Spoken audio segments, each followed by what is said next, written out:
Et depuis le 19e siècle, parce que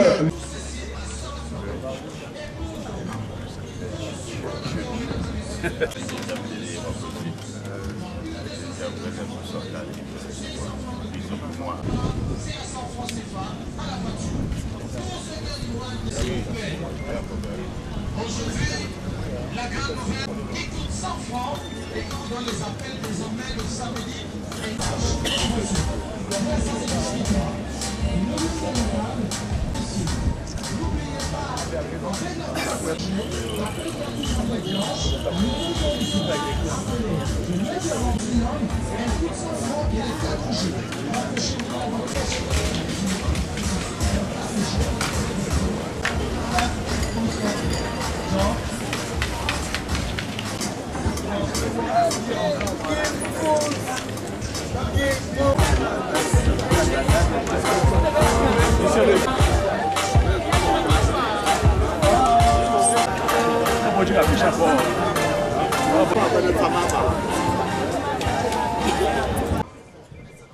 Son Excellence, Monsieur le ministre Samba Dieudonné, différentes articulations. Maire de la commune de Baham, Baham, mouvement démocratique du peuple camerounais, d'une personnalité, Monsieur le vice-premier ministre, Monsieur Jean Kuete. Je voudrais immédiatement, Monsieur le maire, je vous passe.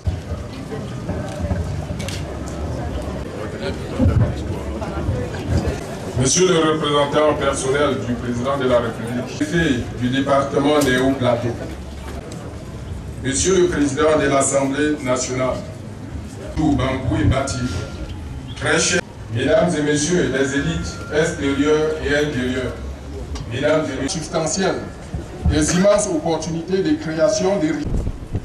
Le peuple Baham, rassemblé autour de Faux Baham au 4 mars, célèbre la troisième édition du festival Yalata Tonja sur le thème « Vivre et travailler à Baham ». Le peuple Baham a convié tous ses amis, tous ses partenaires à cette grande manifestation, occasion pour tous de découvrir ou redécouvrir la richesse culturelle et le potentiel économique réel de Baham et de la région. La légende nous dit que Kandem Gomjo, 10e souverain du trône de Baham, sauva son peuple des disettes récurrentes qu'il est frappé par le diable. Légumineuse prolifique, facile à cultiver, nutritive et accommodable de moult manières, dont il ramena la semence Tomjap d'un périple aux confins du mystique Mont Coupé. Le festival Yalata Tomjap est l'expression de l'attachement des fils et filles Baham à leur terroir, à leur culture, à leurs traditions, aux coutumes de leurs ancêtres. Ces valeurs sont incarnées par le Faux Baham. Le souverain actuel, Sa Majesté Pokam Mars, au trône depuis 30 ans, a instauré le festival Yalata Tomjap par le manifeste du peuple Baham le 27 octobre 2001. La première édition du Yalata Tomjap s'éteint du 22 février au 1er mars 2003. Nous rendons ici hommage et respect aux pères fondateurs qui essuyèrent les plâtres et posèrent les fondations. La deuxième édition se déroula du 12 au 16 novembre 2013.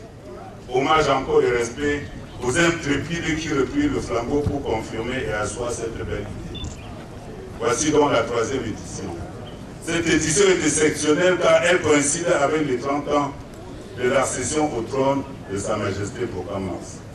Édition exceptionnelle pour consolider les acquis des précédentes et pour poser les bases d'une manifestation régulière, pérenne et d'envergure nationale, voire internationale. Autour de Faux Baham, les Baham ont battu le rappel de tous les Baham du terroir, du pays et de la diaspora. Autour du Faux Baham, les Baham ont battu le rappel de tous leurs amis d'ici et d'ailleurs. Baham est le chef-lieu du département des Hauts-Plateaux et le centre géographique d'une zone densément peuplée, position privilégiée pour attirer des masses importantes et réussir un festival populaire. Merci à nos annonceurs et partenaires et toutes les bonnes volontés qui nous ont toujours accompagnés et à tous ceux qui nous rejoignent pour cette édition. J'ai nommé un du chef supérieur de Baham. de Baham, Batié, Bamedjou et d'ailleurs. Hautement symbolique, chargé d'histoire de mon peuple depuis la nuit des temps. Je souhaite également à vous tous de passer des moments très agréables avec nous durant ce festival de l'Atadomja qui est à sa 3e édition et qui connaît son préambule depuis le samedi 26 novembre 2016.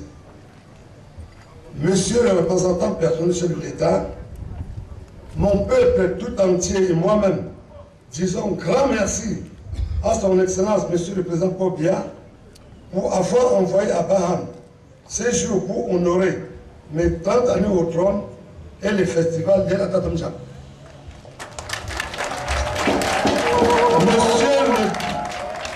Monsieur le gouverneur de la région de l'Ouest, représentant personnel du ministre des Arts et de la Culture, que nous connaissons son programme à ces périodes de débat à l'Assemblée très chargé et qui vous a envoyé les représenter personnellement ici à Baham, dit l'excellence que nous lui disons aussi très grand merci.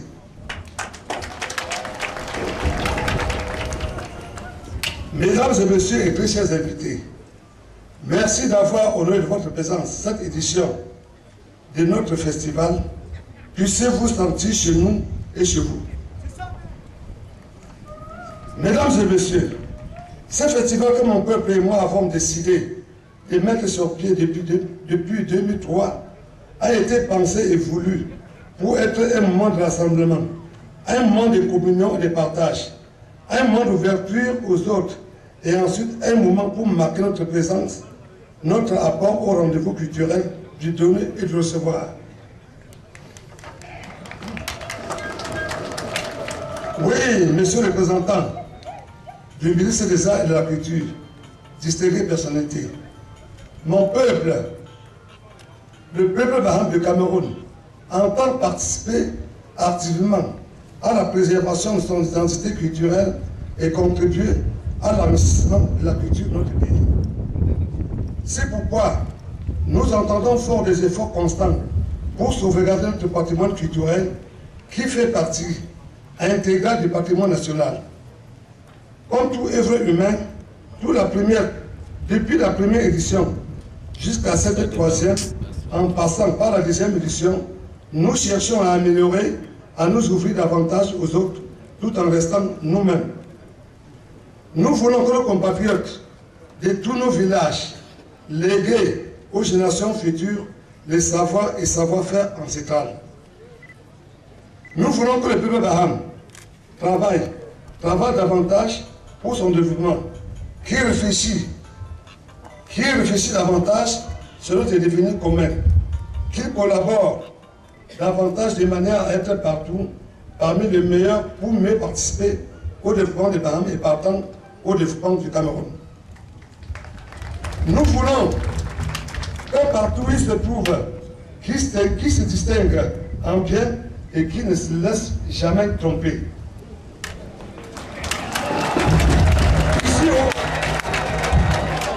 Ici au village, comme j'ai eu à le dire solennellement lors de ma tournée dans les 16 villages et dans la diaspora, les enfants de chaque concession ont l'obligation de préserver ce que les parents ont laissé. Ils ont l'obligation de faire vivre la première concession, d'améliorer ce qu'ils ont trouvé. Ils n'ont aucun droit de faire comme si ces concessions n'existaient pas. Ils ne doivent pas se laisser tromper dans les courants philosophiques ou religieuses. Malheur pour tous et l'Église à tout vent.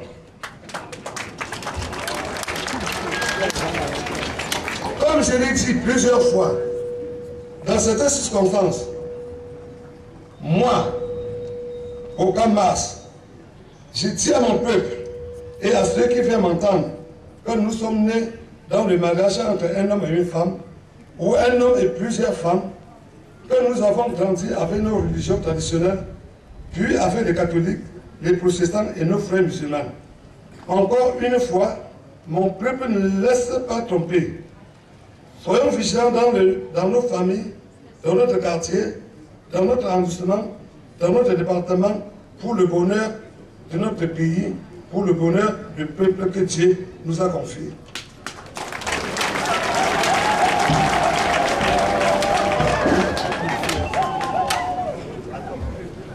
Notre écriture va résister. Elle peut moderniser certains de ces aspects, certains rites. Elle peut s'enrichir au constat des autres, mais elle doit vivre sans perdre son identité. Ça serait une trahison pour nos ancêtres de cesser d'être nous-mêmes.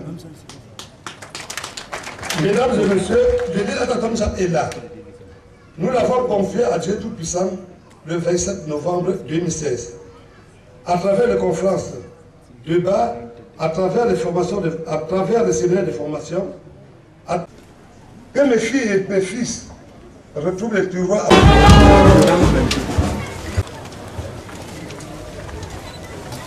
Monsieur Okam, au nom du président de la République et en vertu des pouvoirs qui nous sont conférés, nous vous faisons officier de l'Ordre national de la valeur.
Cette semence-là, on les cadre,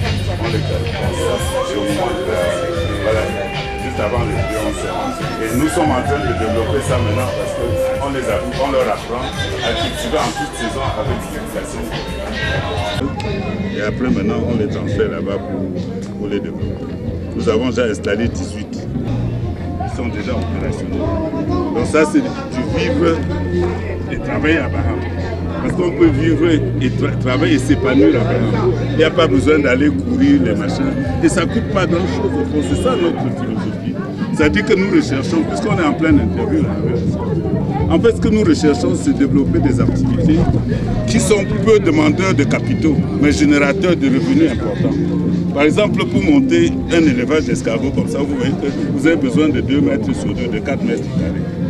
Et sur ces 4 mètres carrés, vous pouvez générer à maturité, quand votre élevage est à maturité et produit, vous pouvez dégager entre 50 et 60 000 francs de revenus par mois. Rien que sur les escargots, ça vous prend 2 heures de travail par jour. Ça ne vous dérange en rien sur vos autres travaux de champ. Pour les nourrir, vous voyez tous les végétaux que vous avez. Vous avez des bouts de carottes, des bouts de papaye, vous leur donnez. Il faut seulement bien les protéger pour que des prédateurs, parce que comme c'est une bonne chair, ben, il y a beaucoup de concurrents. Donc il faut surtout bien les protéger. Ben, l'écoulement, non seulement il y a des gens qui se battent déjà pour le faire ici, mais à Douala, les gens se battent. Nous les avons fédérés en association pour qu'ils ne soient pas isolés. Et ils se réunissent une fois parce que nous avons des communautés. Notre message est simple et le même qui ne change pas. Nous disons que ce festival est placé sous le signe et a pour thème vivre et travailler à Baham. Nous venons de parcourir ensemble les stands. Vous avez vu vous-même 2 exemples. Nous avons formé et installé 18 héliciculteurs, c'est-à-dire des éleveurs d'escargots, qui sont déjà opérationnels. Les escargots mettent entre 6 et 8 mois pour être pleinement vendables. Ça, c'est déjà installé. La communauté Baham de France a financé et formé des éleveurs, des producteurs de miel, comme vous avez vu dans le stand. Nous allons en installer 36 à Baham. Parce que l'avantage de l'innovation dedans, c'est en fait des activités qui demandent très peu de capitaux, mais qui, une fois à maturité, génèrent des revenus non seulement réguliers, mais substantiels. Par exemple, une ruche d'abeilles, dans l'année, vous donne entre 10 et 15 litres de miel.